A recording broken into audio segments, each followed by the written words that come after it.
सो आज हम स्टार्ट कर रहे हैं अपना लेक्चर नंबर 2 जो कि है फ्रॉम हेरिडिटी एंड इवोल्यूशन। हमने अपने पहले लेक्चर में हेरिडिटी को कंप्लीट कर लिया था, तो आज हम कंप्लीट करेंगे अपना इवोल्यूशन वाला पोर्शन। ठीक है, तो सबसे पहले हम लोग देख लेते हैं कि इवोल्यूशन होता क्या है।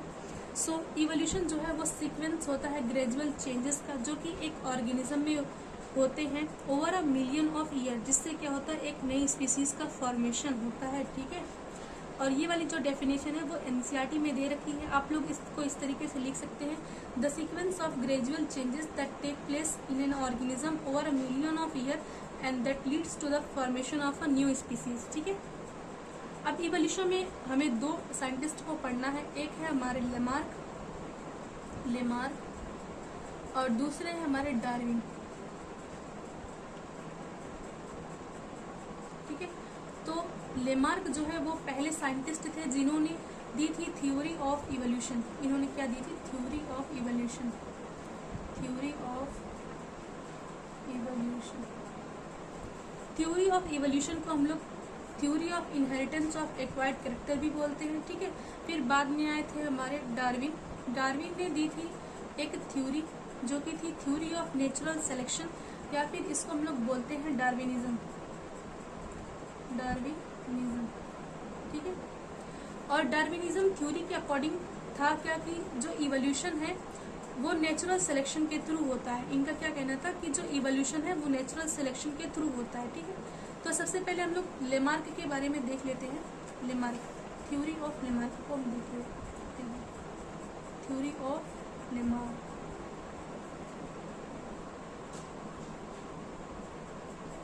तो जो लेमार्क की थ्योरी थी उसको हम लोग बोलते हैं theory of inheritance of acquired character.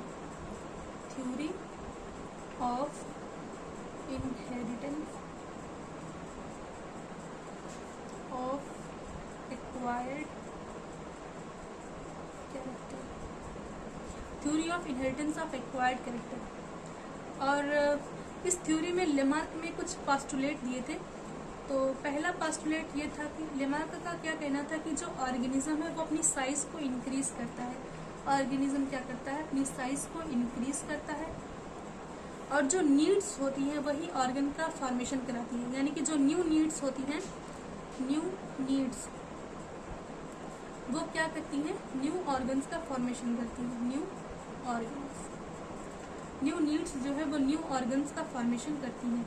और उनका तीसरा पोस्टुलेट ये था कि जिस ऑर्गन को हम लोग जितना यूज़ करेंगे वो उतना डेवलप करेगा, और जिस ऑर्गन को हम लोग उसका यूज़ नहीं करेंगे, उसको ऐसे ही छोड़ देंगे, वो डीजेनरेट कर जाएगा। ये थी उनका थर्ड पोस्टुलेट। क्या था? कि जिसको हम जिस ऑर्गन को हम जितना यूज़ करेंगे वो उतना डेवलप करेगा, और जिसको हम लोग ऐसे ही छोड़ देंगे वो डीजेनरेट कर जाएगा। ठीक है, और इसका फोर्थ पॉइंट ये था कि जो नए कैरेक्टर्स एक ऑर्गेनिज्म एक्वायर करता है वो अपनी लाइफ टाइम में ही करता है। ठीक है, तो ये हो गई हमारी थ्योरी ऑफ लेमार्क। फिर आई थी हमारी theory of Darwin. Theory of Darwin, तो डार्विन की जो थ्योरी थी इसको हम लोग बोलते हैं theory of natural selection. Theory of natural selection, ठीक है।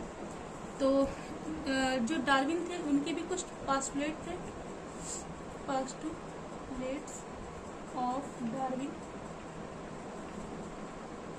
Darwin's theory. तो जो डार्विन थे उन्होंने सबसे पहला जो पोस्टुलेट दिया था वो स्पेसिएशन के बारे में दिया था। किसके बारे में? स्पेसिएशन। स्पेसिएशन होता क्या है? स्पेसिएशन होता है formation of new species. Formation of new species. और उन्होंने क्या कहा था इसमें कि जो यूजफुल वेरिएशन होते हैं फ्रॉम जनरेशन टू जनरेशन वो देते हैं वो बनाते हैं एक नई स्पीसीज को। ठीक है, जो यूजफुल वेरिएशन होते हैं फ्रॉम जनरेशन टू जनरेशन वो बनाते हैं एक नई स्पीसीज को। ठीक है, फिर उन्होंने दूसरा पोस्टुलेट जो दिया था वो था कि एक सपोज दैट एक एरिया है जहाँ पे रिप्रोडक्शन हुई और वहाँ पे ढेर सारे ऑर्गेनिज्म हो गए। ठीक है, मल्टीपल ऑर्गेनिज्म है वहाँ पे, और वहाँ पे क्या है? लिमिटेड फूड है और स्पेस भी कम है। लिमिटेड फूड है, स्पेस कम है और ढेर सारे ऑर्गेनिज्म है। तो जो ऑर्गेनिजम्स हैं उस एरिया के वो शो करेंगे स्ट्रगल फॉर एग्जिस्टेंस। क्या शो करेंगे? Struggle for existence. और उनके बीच में क्या होगा? कंपटीशन होगा। सर्वाइव करने के लिए उनके बीच में क्या होगा? कंपटीशन होगा। फिर आता है डार्विन का थर्ड पोस्टुलेट। उन्होंने क्या कहा था कि सर्वाइवल ऑफ द फिटेस्ट। तो हम देख रहे थे कि सर्वाइवल ऑफ द फिटेस्ट और नेचुरल सिलेक्शन। तो इसमें डार्विन ने क्या कहा था कि नेचर उस ऑर्गेनिज्म को सेलेक्ट करता है जो कि यूजफुल होता है और वो बेस्ट अडॉप्टेड होता है उस प्रिवेलिंग कंडीशन में। ठीक है, तो नेचर जो है उसी को सेलेक्ट करता है। जैसे कि एग्जाम्पल हो गया यहाँ पे, इसका एग्जाम्पल क्या हो जाएगा? Industrial melanism. Industrial melanism. और ये कहाँ पे ऑब्जर्व हुई थी? ये ऑब्जर्व हुई थी ब्रिटेन में। तो इसकी स्टोरी क्या है कि जो ब्रिटेन था पहले वहाँ पे पोल्यूशन का लेवल कम था। तो पोल्यूशन का लेवल कम था तो जो ट्री की बाग्स थी वहाँ पे ग्रो कर रही थी लाइकन। यहाँ पे लाइकन ग्रो कर रही थी और यहाँ पे पाए जाते थे दो टाइप ऑफ द इंसेक्ट। एक था डार्क कलर का और एक था व्हाइट कलर का। एक था व्हाइट कलर का और एक था डार्क कलर का। अभी क्या होता था कि जो लाइकन थी वो व्हाइट थी, तो जो व्हाइट वाला इंसेक्ट था उस लाइकन में छिप जाया करता था और डार्क वाला अच्छे तरीके से दिखता था, तो इसके प्रेडेशन का खतरा जो था वो बढ़ जाता था। फिर इंडस्ट्रीज आई, इंडस्ट्रियलाइजेशन हुआ। उससे क्या हुआ कि जो पोल्यूशन का अमाउंट था एरिया में वो बहुत ही ज़्यादा बढ़ गया। अब जिससे क्या होगा कि जो लाइकन की ग्रोथ थी वो स्टॉप हो गई। अब लाइकन की ग्रोथ स्टॉप हो गई थी और जो पोल्यूशन था उसके कारण क्या हुआ कि ये जो ट्री की बाग्स थी वो और डार्क होती चली गई। अब ये डार्क हो रही थी तो इससे क्या हो रहा था कि जो डार्क कलर वाले इंसेक्ट थे वो उस बार्क में छिप जा रहे थे, डार्क कलर वाले छिप जा रहे थे और व्हाइट वाले अच्छे से दिखते थे, इसलिए व्हाइट के जो प्रेडेशन का खतरा था वो ज़्यादा हो गया। तो इसी को हम लोग बोलते हैं इंडस्ट्रियल मेलानिज्म। फिर हम पढ़ते हैं स्पेसिएशन को। स्पेसिएशन क्या होता है कि ऑरिजिन होता है एक नई स्पीसीज का फ्रॉम ऑलरेडी एग्जिस्टिंग स्पीसीज, यानी कि जो पहले से स्पीसीज एग्जिस्ट कर रही थी उसी स्पीसीज से एक नए स्पीसीज का जो ऑरिजिन है इसी को हम लोग बोलते हैं स्पेसिएशन। ठीक है, इसी को बोलते हैं स्पेसिएशन। और स्पेसिएशन होता किससे है? पहला इसमें आता है हमारा जीन फ्लो, दूसरा होता है जेनेटिक ड्रिफ्ट और तीसरा होता है नेचुरल सिलेक्शन और चौथा आता है हमारा जियोग्राफिकल आइसोलेशन। ठीक है, तो सबसे पहले हम लोग देख लेते हैं जीन फ्लो को। जीन फ्लो जो है वो स्पेसिएशन कराता है, जैसे कि हमने देखा। और जीन फ्लो होता क्या है? ये ट्रांसफर होता है जेनेटिक वेरिएशन का from one population to another population. क्या होता है? ट्रांसफर होता है जेनेटिक वेरिएशन का from one population to another population. ठीक है, अब हम देखते हैं जेनेटिक ड्रिफ्ट। जेनेटिक ड्रिफ्ट जो है वो रैंडम चेंज होता है एलील की फ्रीक्वेंसी में। क्या होता है? ये रैंडम चेंज होता है एलील की फ्रीक्वेंसी में। फिर आता है हमारा नेचुरल सिलेक्शन। नेचुरल सिलेक्शन एक अच्छा रीज़न है स्पेसिएशन कराने के लिए। ठीक है, फिर आता है हमारा जियोग्राफिकल आइसोलेशन। जियोग्राफिकल आइसोलेशन में सपोज दैट क्या हुआ कि यहाँ पे एक माउंटेन था और यहाँ पे एक माउंटेन था और इनके बीच में ऐसा रास्ता बना हुआ था। यहाँ पे कुछ ऑर्गेनिज्म पाए जाते थे, यहाँ पे कुछ ऑर्गेनिज्म पाए जाते थे और ये एक दूसरे के साथ मेटिंग भी कर सकते थे एंड अच्छे से दोनों रहते थे। ठीक है, फिर क्या हुआ कि कुछ टाइम बाद क्लाइमेटिक चेंजेस आए और इनके बीच से एक रिवर बहनी स्टार्ट कर गई। अब ये रिवर इतनी बड़ी थी कि इस वाले ऑर्गेनिज्म जो है वो इधर नहीं जा पाते थे और इस वाले ऑर्गेनिज्म जो है इधर नहीं आ पाते थे, जिससे क्या हुआ कि कुछ टाइम के बाद ये वाले ऑर्गेनिज्म इवॉल्व कर गए एंड ये वाले ऑर्गेनिज्म भी इवॉल्व कर गए और ये दोनों एक दूसरे से बिल्कुल अलग हो गए। इवन कि ये दोनों एक दूसरे के साथ रिप्रोडक्शन भी नहीं कर सकते थे। तो इस तरीके से क्या हुआ? स्पेसिएशन हुआ। ठीक है, तो जो जियोग्राफिकल बैरियर्स होते हैं जैसे कि माउंटेन्स हो गया, रिवर्स हो गया, ये भी स्पेसिएशन कराते हैं। इसी को हम लोग बोलते हैं जियोग्राफिकल आइसोलेशन। ठीक है,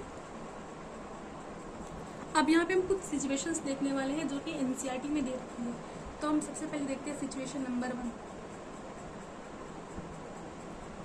सिचुएशन नंबर 1, ये सिचुएशन है group of red and green beetles. Group of red and green beetles. Group of red and green beetles. अब ये जो कलर का वेरिएशन आया है ना वो रिप्रोडक्शन के थ्रू ही आया है। रेड और ग्रीन बीटल्स के बीच में हम लोग देखने वाले हैं इस सिचुएशन को, ठीक है। अब ये जो रेड और ग्रीन कलर की बीटल्स हैं वो एक बुश पे रहती है। बुश जो है वो ग्रीन कलर की यानी कि झाड़ियों में रहती है, और ये झाड़ी जो है वो ग्रीन कलर की है, झाड़ियों में रहती है, झाड़ी जो है वो ग्रीन कलर की। और यहाँ पे पाई जाती है दो टाइप ऑफ द बीटल्स, एक होती है हमारी रेड बीटल और एक है हमारी ग्रीन बीटल। रेड और ग्रीन बीटल्स यहाँ पे पाई जाती हैं। तो अभी क्या होता है कि जो क्रो है वो फीड करता है इन बीटल्स पे। अब जो ये जो हमारे सराउंडिंग है यहाँ पे यानी कि बुशेस वो ग्रीन कलर की हैं और जो बीटल्स हैं वो भी ग्रीन कलर के हैं, तो ये बिल्कुल इसमें छिप जाते हैं। लेकिन ये जो रेड वाले बीटल्स हैं वो अच्छे से दिखते हैं, जिससे क्या होता है कि जो क्रो है इस पे फीड कर जाता है, इसको फीड करता है, इसलिए इसका जो इसकी जो पॉपुलेशन वो कम है। एंड ये जो ग्रीन वाले बीटल्स हैं इनकी पॉपुलेशन जो है वो ज़्यादा हो रही है, ठीक है। अब इस सिचुएशन से कंक्लूजन क्या निकलता है कि जो ग्रीन बीटल्स हैं उनको सर्वाइवल का एडवांटेज मिल रहा है। ग्रीन बीटल्स को क्या मिल रहा है? एडवांटेज ऑफ सर्वाइवल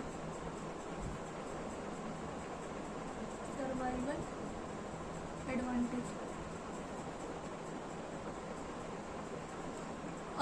और हम इसको कह सकते हैं ये नेचुरली सेलेक्ट हो रहे हैं,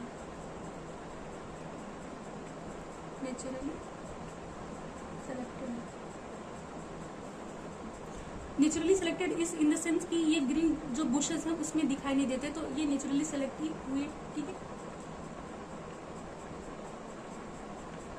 अब हम देखते हैं सिचुएशन नंबर 2।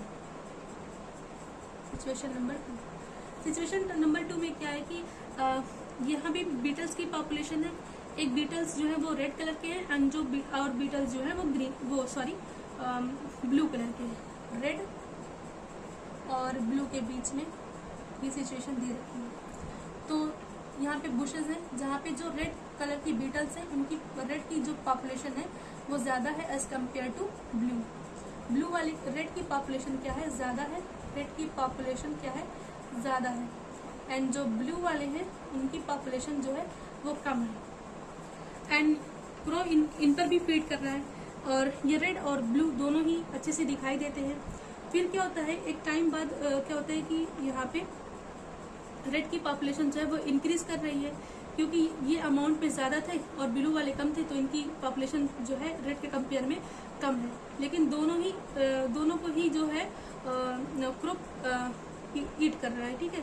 अब कुछ टाइम बाद क्या होता है कि कुछ हाथियों का झुंड इस बुशेस के पास से जा रहा होता है और एक हाथी का पैर जो है वो इस रेड वाली जो बीटल्स थी उसकी पॉपुलेशन पे पड़ जाता है। इसका पैर, हाथी का पैर रेड वाली बीटल की पॉपुलेशन पे पड़ जाता है और जिससे क्या होता है कि जो सारे के सारे रेड बीटल्स होते हैं ना वो मारे जाते हैं और ब्लू वाले सिर्फ बचते हैं, ठीक है। क्या हुआ कि जो सारे ब्लू वाले बीटल्स थे वो बच गए और सारे रेड वाले बीटल्स जो थे वो मारे गए।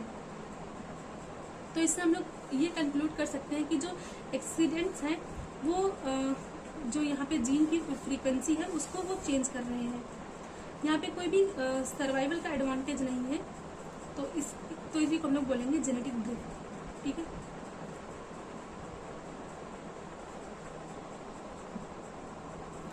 अब हम देखते हैं सिचुएशन नंबर 3।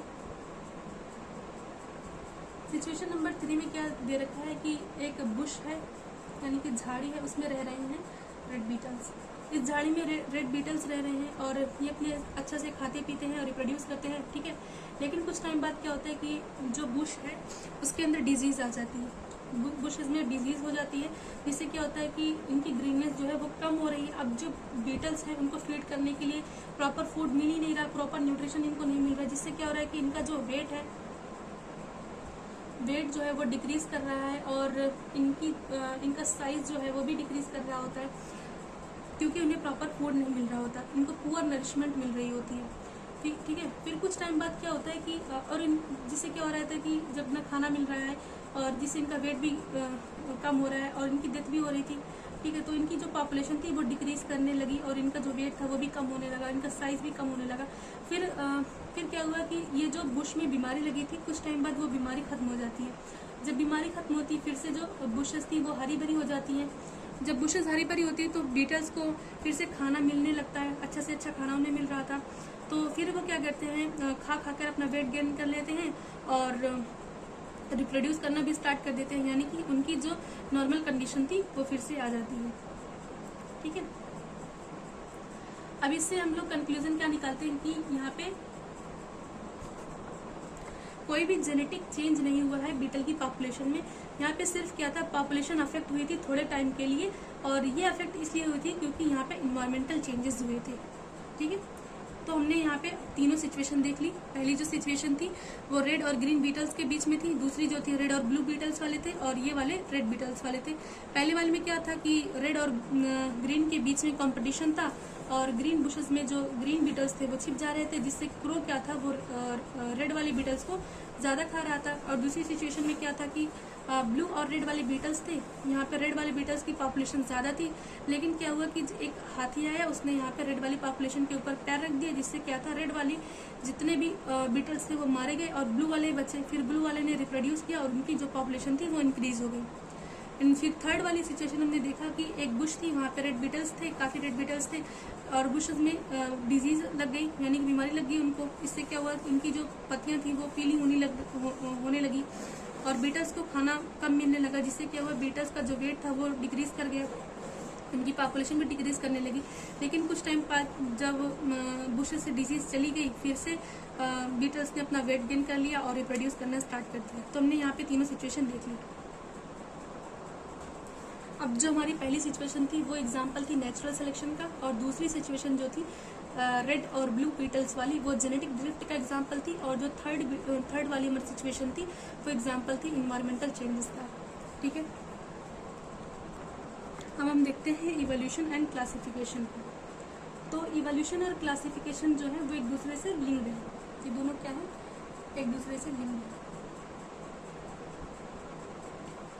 तो अब सबसे पहले हम लोग देखते हैं होमोलोगस ऑर्गन्स को। होमोलोगस ऑर्गन्स होते क्या हैं? होमोलोगस ऑर्गन्स, तो होमोलोगस ऑर्गन्स ऐसे ऑर्गन्स होते हैं जो कि इवॉल्व करते हैं from same ancestor. Same ancestor, same ancestor,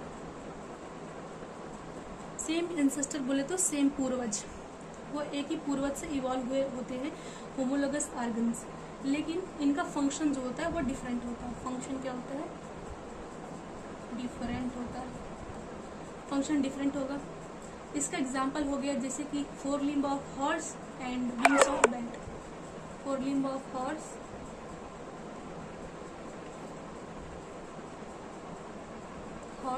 and wings of bat. और इसका एक और एग्जाम्पल एनसीईआरटी में दे रखा है, flippers of well and human hand. ये दोनों एग्जाम्पल जो है ना वो एनसीईआरटी में दे रखे हैं। ठीक है, हमने देख लिया होमोलोगस ऑर्गन्स को। इसमें क्या होता है, सेम एंसेस्टर से इवॉल्व हुए होते हैं बट फंक्शन इनका डिफरेंट होता है। अभी हम देखते हैं एनालोगस ऑर्गन्स को। एनालोगस ऑर्गन्स, एनालोगस ऑर्गन्स ऐसे ऑर्गन्स होते हैं जो कि अराइज करते हैं डिफरेंट एंसेस्टर्स से। डिफरेंट एंसेस्टर से अराइज करते हैं, डिफरेंट एंसेस्टर, लेकिन इनका फंक्शन क्या होता है? सेम होता है, फंक्शन सेम होता है। डिफरेंट एंसेस्टर से इवॉल्व हुए हैं लेकिन इनका जो फंक्शन है वो डिफरेंट है। ठीक है, इसका एग्जाम्पल क्या होता है? इसका एग्जाम्पल है wings of bat, wings of bats और विंग्स ऑफ बर्ड्स। बैट्स के विंग्स और बर्ड्स के विंग्स। ठीक है, और विंग्स ऑफ इंसेक्ट भी होता है इसका, एनालोगस ऑर्गन का एग्जाम्पल। ठीक है, अब हमने देख लिया होमोलोगस ऑर्गन को, एनालोगस ऑर्गन को भी देख लिया। अब हम देखते हैं fossils.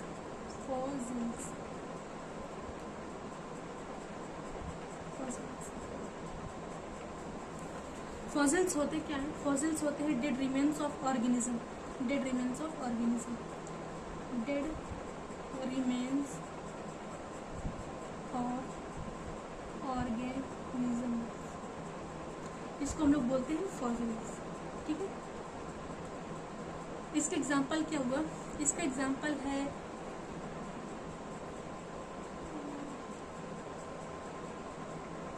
yes, now pronounce it. Archaeopteryx.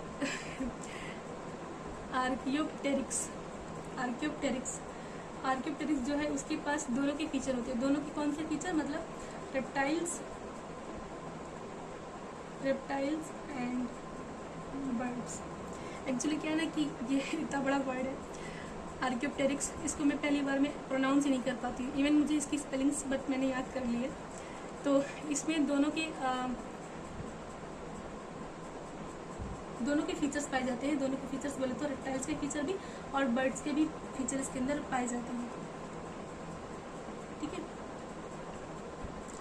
अब इसके अंदर दोनों के फीचर पाए जा रहे हैं, बर्ड्स और रेप्टाइल दोनों के फीचर। तो इससे क्या पता चल रहा है कि जो बर्ड्स हैं वो इवॉल्व हुए हैं from reptiles. Birds are evolved from reptiles. ठीक है, अब यहाँ पे दो मेथड्स होते हैं। एक एज ऑफ फॉसिल की एज को फाइंड करने के लिए पहला होता है कार्बन डेटिंग,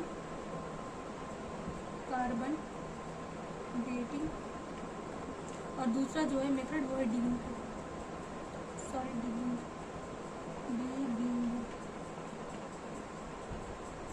अब डिगिंग वाले मेथड में होता क्या है कि जितना डीपर फॉसिल पाया जाएगा उतनी ही उसकी एज मानी जाएगी। ठीक है,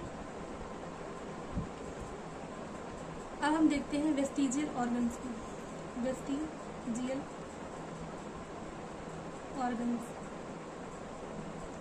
अब वेस्टिजियल ऑर्गन्स क्या होते हैं? वेस्टिजियल ऑर्गन्स जो है वो रेडिमेंट्री होते हैं नेचर में। क्या होते हैं?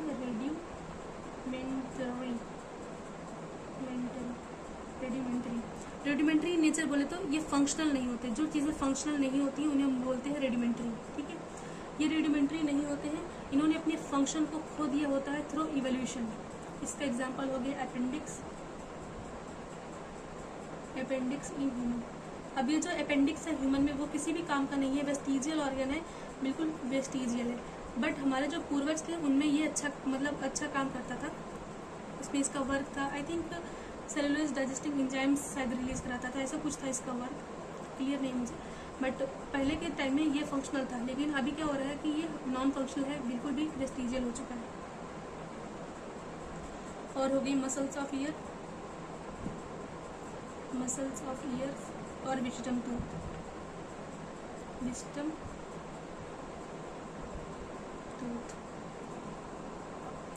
टूथ बोले तो लास्ट मोलार। ठीक है, अब हम देखने वाले हैं इवोल्यूशन बाय स्टेजेस। अब जो इवोल्यूशन है वो स्टेजेस में भी होती है। इसका एग्जांपल हो गया इवोल्यूशन ऑफ आई।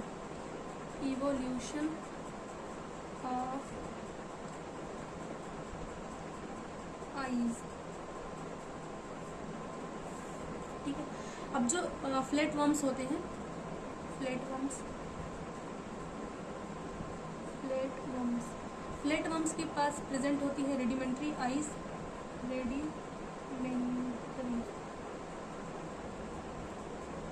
रेडिमेंट्री आईज यानी कि वो फंक्शनल नहीं होती है। लेकिन जो इंसेक्ट होते हैं उनके पास कंपाउंड आई प्रेजेंट होती है। इंसेक्ट के पास कौन सी आई प्रेजेंट होती है? इंसेक्ट्स के पास प्रेजेंट होती है कंपाउंड आईज।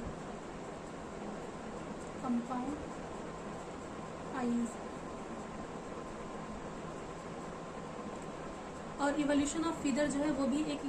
तो आई थिंक हमारी फर्स्ट वीडियो जो है वो स्टॉप हो गई थी और वो स्टॉप हुई थी वेस्टिजियल ऑर्गन्स पे। तो चलिए हम फिर से यहाँ से देख लेते हैं। तो वेस्टिजियल ऑर्गन्स जो हैं वो रेडिमेंट्री होते हैं। रेडिमेंट्री मतलब ये नॉन फंक्शनल होते हैं, उन्होंने अपना जो फंक्शन है वो लॉस्ट कर दिया होता है थ्रू इवोल्यूशन। इसका एग्जांपल है appendix in human, muscles of year and wisdom tooth. Wisdom tooth जो है वो लास्ट मोलर्स होते हैं। ठीक है, हमने वेस्टिजियल ऑर्गन्स देख लिया, ये रेडिमेंट्री होते हैं यानी कि नॉन फंक्शनल होते हैं और इन्होंने अपना फंक्शन लॉस्ट कर दिया होता है इवोल्यूशन के थ्रू। इसका एग्जांपल हो गया appendix in human, muscles of year and wisdom tooth. ठीक है, अब हम पढ़ने वाले हैं इवोल्यूशन बाय द स्टेजेस। अब जो इवोल्यूशन है वो स्टेजेस में भी होता है। इसका एक एग्जांपल है इवोल्यूशन ऑफ आई। अब जो फ्लैट वर्म्स होते हैं उनके अंदर रेडिमेंट्री आइज पाई जाती हैं यानी कि नॉन फंक्शनल होती हैं, और वहीं पे इंसेक्ट जो होते हैं उनके अंदर कंपाउंड आइज पाई जाती है। इंसेक्ट के अंदर कौन सी आइज पाई जाती है? Compound eyes. और यहाँ पे एक और एग्जांपल है इवोल्यूशन बाय स्टेजेस का, वो है फीदर्स वाला एग्जांपल। अब जो पहले के डायनासोर्स मतलब जो पहले डायनासोर्स थे उनके अंदर फीदर्स प्रेजेंट होते थे, लेकिन वो फ्लाई नहीं कर पाते थे। बट लेटर ऑन क्या हुआ कि जो बर्ड्स के अंदर फीदर्स पाए जाते हैं वो फ्लाइंग के लिए ही होते हैं। ठीक है, तो हमने इवोल्यूशन बाय स्टेज देख लिया। अब हम देखते हैं मॉलिकुलर फाइलोजेनी। मॉलिकुलर फाइलोजेनी जो है वो एविडेंस होता है इवोल्यूशन का। अब इसके अकॉर्डिंग क्या होता है कि जो डीएनए के अंदर चेंज होता है ड्यूरिंग रिप्रोडक्शन, वही बेसिक इवेंट होता है इवोल्यूशन का। ठीक है, अब हम देखते हैं evolution bye artificial selection. Evolution bye artificial selection में सेलेक्ट किया जाता है फिनोटिपिक कैरेक्टर्स को। फिनोटिपिक कैरेक्टर्स ऐसे कैरेक्टर्स होते हैं जो कि विजिबल होते हैं। विजिबल कैरेक्टर्स को सेलेक्ट किया जाता है ताकि जो ऑर्गेनिज्म प्रोड्यूस किया जाए उसके अंदर इन्हेंस्ड कैरेक्टरिस्टिक्स हों। ठीक है, इसका एग्जांपल हो गया प्लांट डिजीज रेजिस्टेंट प्लांट्स। ठीक है, और आर्टिफिशियल सिलेक्शन का भी यूज़ किया गया था कैबेज की डिफरेंट वैराइटीज़ को बनाने के लिए, जैसे कि होगी हमारी ब्रोकली और कैलीफ्लावर और रेड कैबेज। ठीक है, अब हम पढ़ने वाले हैं ह्यूमन इवोल्यूशन को। ह्यूमन इवोल्यूशन, तो हम पढ़ने वाले हैं ह्यूमन इवोल्यूशन का। तो ह्यूमन की जो इवोल्यूशनरी रिलेशनशिप है उसको पढ़ने के लिए फॉसिल्स का यूज़ किया गया, टाइम डेटिंग का यूज़ किया गया और डीएनए के सीक्वेंस का डिटर्मिनेशन किया गया। और ह्यूमन की इवोल्यूशनरी रिलेशनशिप की स्टडी से हमें पता चला कि all of us belong to a single species which was evolve in Africa. यानी कि जो अफ्रीका में स्पीसीज इवॉल्व हुई थी उसी से हम सब यहाँ पे बने हुए हैं। ठीक है, और वहीं से जो स्पीसीज थी वो पूरे वर्ल्ड में फैली इन द स्टेजेस। ठीक है, अब हम ह्यूमन इवोल्यूशन देखते हैं। तो सबसे पहले आए थे हमारे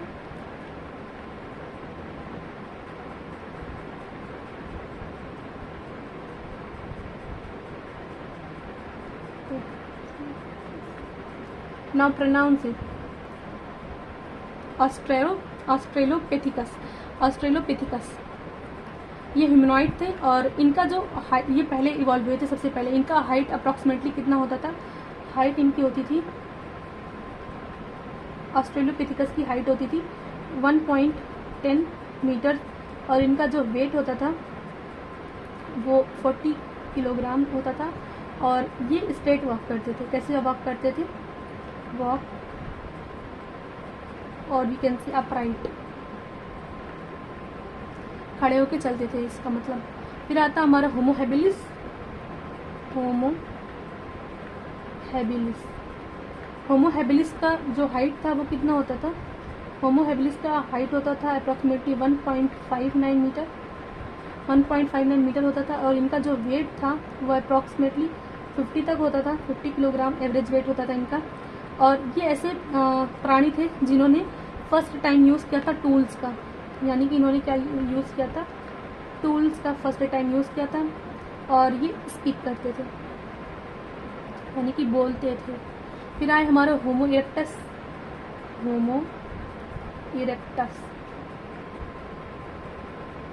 अब जो होमो इरेक्टस था इसकी हाइट अप्रॉक्सीमेटली कितनी होती थी? 1.60 मीटर होती थी। एंड इनका वेट जो था वो अप्रॉक्सीमेटली 60 केजी तक होता था। एंड इन्होंने डिस्कवर किया था किसको? ये इम्पोर्टेंट है, डिस्कवरी की थी इन्होंने फायर की डिस्कवरी की थी। और ये हंट करते थे ग्रुप में, हंटरिंग ग्रुप, यानी कि झुंड में शिकार करते थे। ठीक है,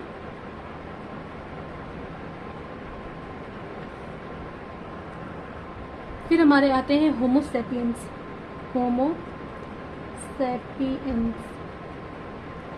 होमो सैपियंस की जो हाइट थी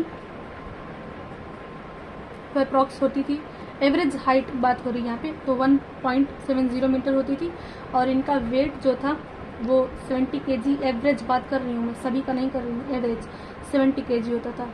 और इन्होंने आर्ट्स बनाए और इन्होंने टूल्स भी बनाए।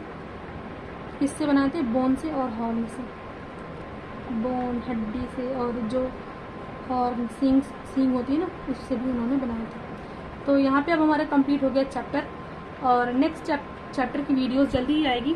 तब तक के लिए आप एनसीईआरटी को अच्छे से रीड कर लीजिएगा एंड जो भी डाउट है आप कमेंट बॉक्स में मुझसे पूछ सकते हैं and I will answer you. ठीक है। तो तब तक के लिए पढ़ते रहिएगा। बाय।